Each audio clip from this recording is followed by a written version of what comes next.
This is the knoe hoopty bike that we're throwing off a cliff. This is our bike check for it. We have a mongoose seat and seat post. This is for a mountain bike.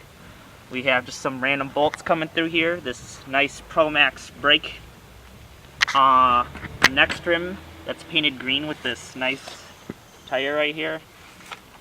We have an Eastern chain wheel.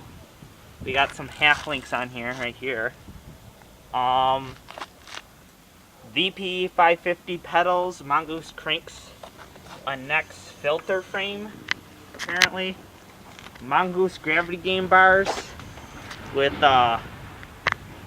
electronics that keeps the bars from moving, at least until we throw it.